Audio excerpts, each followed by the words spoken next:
My mother gave me $10 a day for college and called it love. My college allowance was exactly $10 a day. Cash only. No exceptions. Focus on your studies, Madison, my mother would say. Don't get distracted by materialism or keeping up with others. $8 for 2 meals, 2 for a protein shake. Perfectly balanced nutrition, according to her calculations. She told me suffering now meant happiness later. I believed her, memorized those words, and repeated them to myself as my stomach cramped from hunger.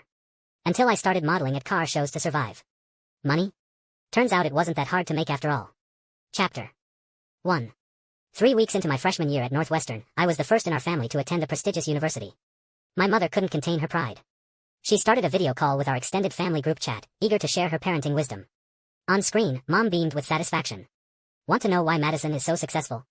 It's all thanks to my careful nurturing. She paused for effect. By nurturing, I don't mean throwing money at problems. Mom cleared her throat and continued. I researched campus meal prices. Most colleges, you can get a decent meal for $4. So I give Madison $10 a day. Lunch and dinner covered, with $2 left over for emergencies. I sat silent, pressing my hand against my growling stomach, chugging water to quiet the hunger pangs. After a moment, I forced a smile at the camera. Just a gesture of acknowledgement. Mom kept lecturing about building self-discipline, her voice growing more animated. Then she turned the spotlight on me. Madison, honey, I know you're responsible, but don't skip meals to save money. Make sure you're getting protein. Okay. The word came out slowly. The chat exploded with praise for Mom's brilliant parenting. The screen's glow highlighted my cracked lips, dehydrated from too much water and not enough food.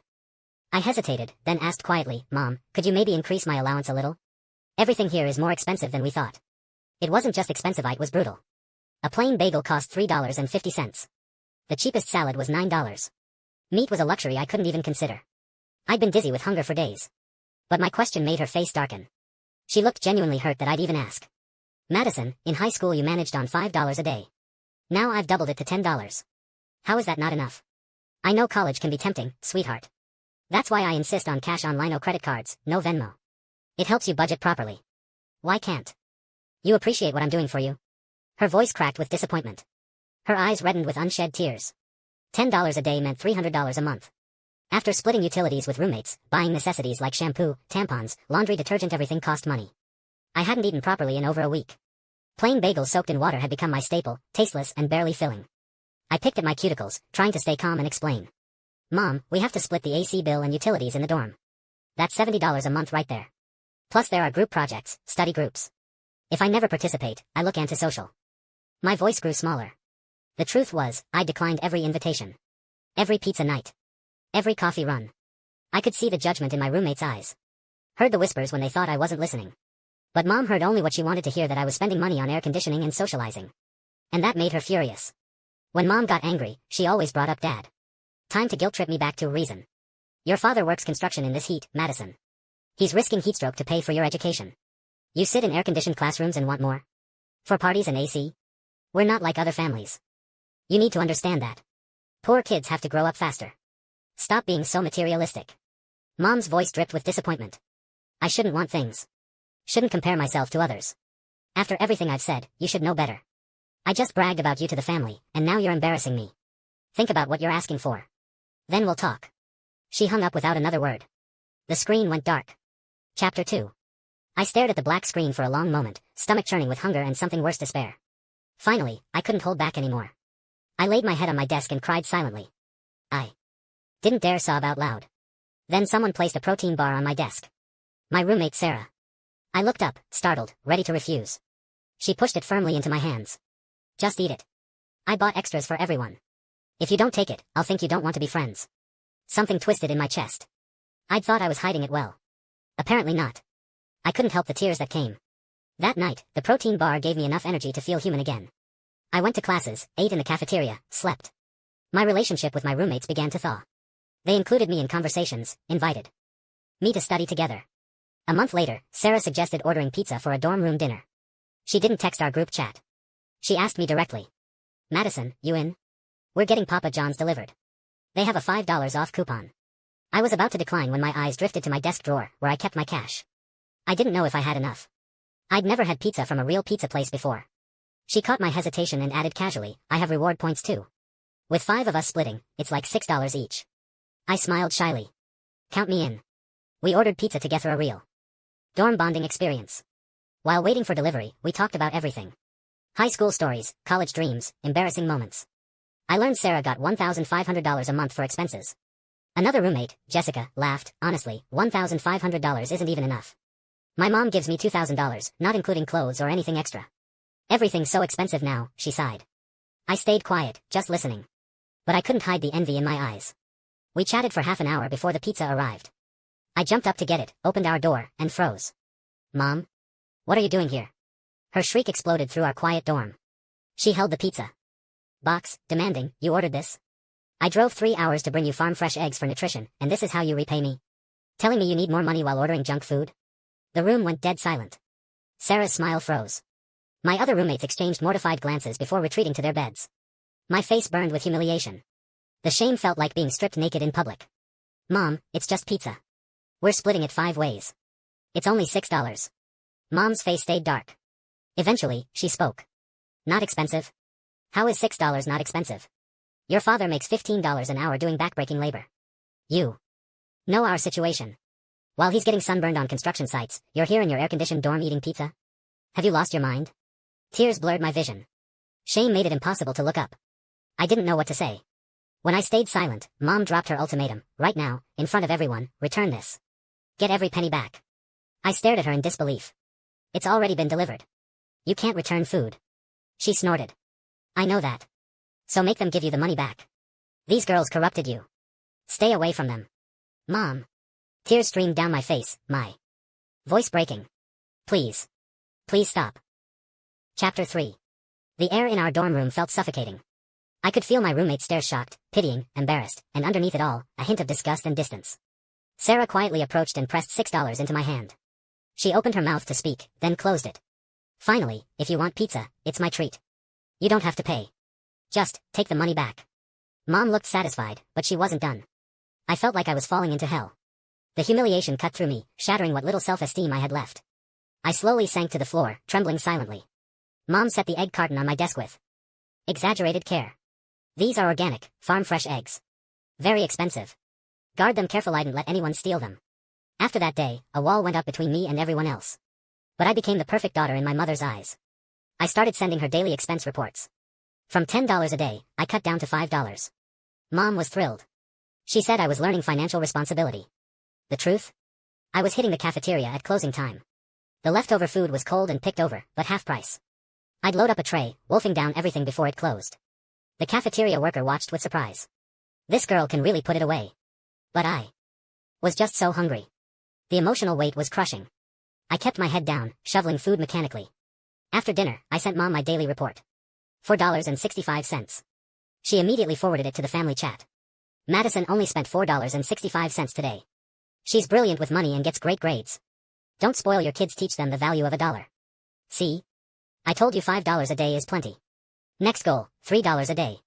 Of course, not everyone can raise a daughter as exceptional as my Madison. Mom was praising me, but I felt tears sliding down my face. The shame and frustration grew heavier each day. Sometimes I wondered if Mom was trying to kill me. Was I supposed to starve at school, let everyone destroy my dignity, just to make her happy?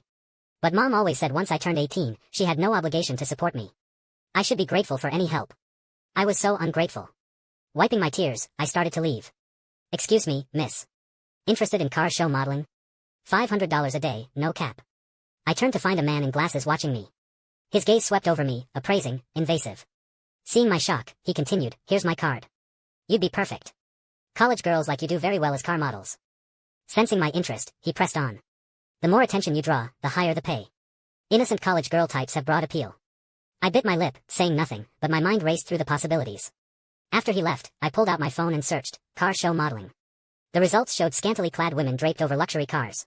The comments below were vicious and explicitly sexual. Videos showed women in high-slit shorts and sheer tops, posing provocatively on car hoods. Or micro miniskirts with sultry gazes and red lips. My face burned. My heart pounded. I'd never imagined doing something like this. My phone rang suddenly. Mom calling. That familiar dread returned. I answered anyway. Madison, send me your class schedule tomorrow.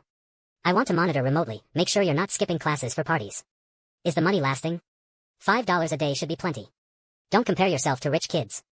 The $2 protein shakes are just as good. My rebellion grew stronger as she droned on. After you graduate, you'll take the GRE, apply to law school, and get a corporate job. Actually, forget corporate jobs, the salaries are pathetic. You should start your own business. With your education, investors will line up. Suffer now, succeed forever. Her words made me want to laugh bitterly. I couldn't even eat properly, and she was planning my whole future. I was already in hell. I took a deep breath and hung up. Then dialed the number from the business card. Hello, I'd like to interview for the modeling position. Chapter 4. To escape hell, you have to save yourself. I understood that now. The man had me do a slow turn in his office. I complied, nervous and desperate. He laughed. Don't be so tense. You said you'd done promotional work before, but honestly, you're not tall enough or pretty enough for high-end gigs. Our car shows are legitimate. Just some strategic. Posing arched backs, exposed skin. Playing the margins to attract customers. More foot traffic means bigger commission. I nodded. He led me to the dressing room where Lily, the senior model, waited. I introduced myself. Fresh out of college herself, Lily was all business except when posing for cameras. She took a long drag from her cigarette and looked me over. College girl? I nodded quickly. Nice to meet you. She laughed. So polite. So naive. You know what you're signing up for? We had other college girls before. The second they heard show some skin, they bolted. You sure you can handle this? I nodded firmly. Making my own money wasn't shameful. The makeup artists transformed me into someone else. Skin-tight blue dress, so sheer you could see my bra. The skirt barely covered anything. Uncomfortable, I tried tugging it down. The other girls laughed. We entered the convention center in formation. I stood beside a red Ferrari, chest out, shoulders back, revealing my tiny waist. Camera flashes exploded. I heard snickers and crude comments. Those naked, hungry stares made me want to disappear. The cold air conditioning raised goosebumps everywhere. Lily caught my eye, signaling. I remembered. The signature pose. I opened the car door, sat inside, and draped one leg out the window, revealing the safety shorts underneath. The crowd erupted in whistles and catcalls. Someone grabbed my thigh. So smooth. I looked up sharply. Into a horrifyingly familiar face. My roommate Sarah. My face burned crimson as I scrambled up, my mind going blank. Chapter 5. The manager paid me $600. An extra $100 bonus. He said my innocent college girl look drew the biggest crowds. Great advertising for the brand. I took the money in a daze but couldn't bring myself to return to the dorm. I was terrified Sarah would tell everyone. Terrified of seeing disgust and judgment in their eyes. I sat on a campus bench, baseball cap pulled low, afraid to check my phone or make eye contact with anyone. Torn between caring what they thought and needing the money. Finally, past curfew, I went back. Sarah was watching Netflix. Others were in the bathroom. Seeing me return, no one reacted. I exhaled in relief. Quietly, I placed the snacks I'd bought on the common desk. Want some? Silence. As if they hadn't heard. I pulled my cap lower. Then Sarah grabbed a can of fruit juice. She smiled. This brand is really good. Thank you. I got my first bank account. I gave Mom a fake class schedule. During free periods, I modeled 3 times a week. $1,200 covered all my monthly expenses with extra. But Mom noticed something off. One evening, she called suddenly, Madison, why is today's cafeteria photo the same as October 6th? Did you send the wrong picture? I didn't respond. With money now, I didn't fear her cutting off my pittance anymore. Honestly, in this digital age, her cash-only rule was ridiculous. Sometimes getting change was a hassle. I had no idea why she insisted on it. I ignored her for days. No texts, no calls, just social media posts confirming I was alive. Mom realized I was deliberately defying her. So she stopped sending money entirely. She thought I'd break in days. But I never begged. Until one evening, returning from a modeling gig, I saw dozens of missed calls from my parents. The family group chat had exploded. Someone had posted my car show photos. Isn't this trashy woman our star student Madison? Look at those poses. Like looking at twins, lol. Aunt Margaret, where did you get these? This is disgusting. Delete them now. What decent girl does this? Shameful. Mom, this is absolutely not my Madison. She's in class right now. Cousin Jake, Aunt Linda, you sure? This girl has the same birthmark on her neck as Madison. LOL, look at all these thirsty comments. Old perv saying they'd marry her. Complimenting her assets. My blood ran cold. Sarah had sent me screenshots too. Through tears, I read Mom's harassment of her. Sarah, right? Are you bullying my daughter at school? Or did you corrupt her into this degrading work? My Madison has always been good and pure. How could she do this? Madison is meant for greatness. I won't let trash like you influence her. Mom had lost it, blaming everyone but herself. Her final text to me. Answer my calls or I'm contacting your dean. I'll make them give me back my innocent daughter. Those sluts corrupted my baby. But Mom, I'm still me. Before I could respond, she and Dad had already found the student affairs office. She sat drinking tea, waiting for me. Waiting for my apology. My surrender. The second I walked in slap. My cheek exploded in pain. The burning sensation spread like fire. Everyone froze. The counselor tried to intervene. Mrs. Hayes, please calm down. Calm? How can I be calm? Your school turned my daughter into a whore. The word hit like a sledgehammer. Something inside me shattered. I felt naked, exposed, humiliated in front of everyone. Chapter 6. Mom never once considered my perspective. She dressed designer while I'd worn the same 2 outfits since freshman orientation. Faded and threadbare. Mom cared deeply about colleagues' opinions. Her jewelry collection was extensive, her wrist always adorned with expensive watches. Yet she constantly preached to me about avoiding materialism and comparison. About being pure. In her mind, I'd failed every single standard. Mom raged, Madison Hayes, I regret ever giving birth to you. Do you think this is what I deserve? You shameless. I moved my lips, finally fighting back. Because I was starving. I was literally starving to death. $10 including everything. Every cut to my allowance. If that's not living, that's barely surviving. Why don't you try living like that? Tears came. I showed her my bank balance. Everything costs money here. You wanted me to save, cut me from $5 to $3. Why not just tell me to jump off a bridge? Since you clearly don't want a daughter. Slap. This time from Dad. How dare you speak to your mother like that? When I was your age, I lived on 50 cents a day, working farms, hauling water. You're in comfortable classrooms wanting AC and parties. You ungrateful. Madison, we've given you everything. We owe you nothing. I felt numb. The moment Mom called me a whore in public, I stopped caring. I stood there with dead eyes. Staring at the office balcony, I suddenly wanted to jump. Dad shoved my modeling photos at the counselor. Breathing hard with rage, is this what good girls do? What college students should do? I looked up. I earned money honestly. No theft, nothing illegal or immoral. Still arguing. I ran for the balcony. Through the screams. 1 foot over the railing before Sarah grabbed my other ankle. Mom screamed, Madison. What are you doing? Get down. You're wrong, but I have to apologize. Stop being dramatic. The counselor went pale. Nearly pulling his hair out. Mr. and Mrs. Hayes, please stop talking. He looked at me. Madison, come down. We can talk. This manipulation won't work. Crash. Sarah couldn't hold me. I fell anyway. I saw my parents' faces freeze in horror, eyes wide with disbelief. Madison. She was finally afraid. But I didn't die.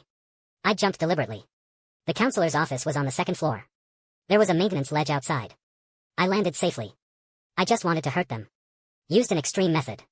Or maybe, subconsciously, I didn't want to die. Sarah's expression was unreadable as she watched them load me into the ambulance. Chapter 7. I had a long dream. In it, I poured out years of resentment and pain. I told Mom I wanted freedom too. To grow up normal, not in chains. I remembered sophomore year of high school. I'd studied myself sick to rank 3rd in class, desperate for Mom's approval. But her eyes only saw other people's children. Always disappointed, why can't you be first like Jennifer? You only got 3rd. If you spent less time reading novels and more time studying, you'd do better. But I struggled academically. I knew. I wasn't smart. Everything took me longer to understand. But I pushed myself brutal hours for their validation. Why couldn't they give me anything positive? Why did I have to grow up in criticism and restriction? Even in college. I wept in my sleep, vaguely hearing Mom sob, though her words still stung, why so dramatic? Jumping off buildings over every little thing. Do you know how humiliated I am? Everyone knows what you did. Eyes closed, tears still fell. The nurse changing my foreside with pity. Mrs. Hayes, perhaps you should step out. The patient needs quiet to heal. Mom wiped her tears, shaking her head. I'm not leaving. My daughter needs me. I need to talk sense into her so she wakes up faster. The nurse bit her tongue. Looking frustrated. She left quietly, but outside told her colleagues, that woman is raising her daughter's heart rate with her comfort. Is that really a mother? Besides, it's the 21st century. What's wrong with modeling? According to her, half the internet should be shamed to death. Making honest money isn't shameful. The nurse defended me. When I woke, Mom still resented me. For attempting suicide. For not obeying. She needed to punish me further. So she publicly disowned me in the family group chat. From today, not 1 penny. Let's see what you accomplish on your own. I didn't respond. Just counted my savings. $5,800. More than enough for the semester. I focused on finals for the next month. For 2 weeks, I didn't contact Mom. She broke first, visiting with a bag of grapes. I don't like grapes. You can take them back. Mom's face flushed with anger, but she held back. Grapes are nutritious. You're so ungrateful. I said I hate grapes. They make me break out in hives. She exploded. Glaring at me. So you can just not do things you don't like? I hate working, but I do it for you. Without me you wouldn't exist. Growing up, I never even had grapes. You're so spoiled. Allergic? You're just weak from staying up gaming. That's why your immune system sucks. Eat grapes. Build immunity. I was done arguing. Why are you here? Mom looked stunned, then offended. Madison, college made you hard? After everything I've done? What's with this attitude? You insist on fighting me. Ungrateful. The hospital was crowded. Mom raised her voice deliberately, making sure everyone heard her discipline me. I'd lived through this performance too many times. In 4th grade, my cousin broke Mom's makeup compact. He swept the glass shards under my bed. Everyone knew Mom had just failed another round of IVF. Still no son. So she spoiled my male cousin. At least, that's how I saw it. Mom beat me with a belt until I collapsed, gasping, snot bubbling from my nose in agony. I sobbed hysterically. She kept demanding, was it you? Tell me. Was it? I wailed. She hit harder. Lying children deserve beatings. How dare you defy me? I sobbed my confession. Yes, I did it. Mom adjusted herself and smiled at the family. Kids need discipline. Madison's a good girl now. Later I understood Mom knew I didn't break it. She just couldn't stand me contradicting her. She called it obedience training. Chapter 8. My voice turned hard, colder than ever. If you're here to fight, leave. I'll never obey you again. Never be your puppet. Slap. Another slap landed.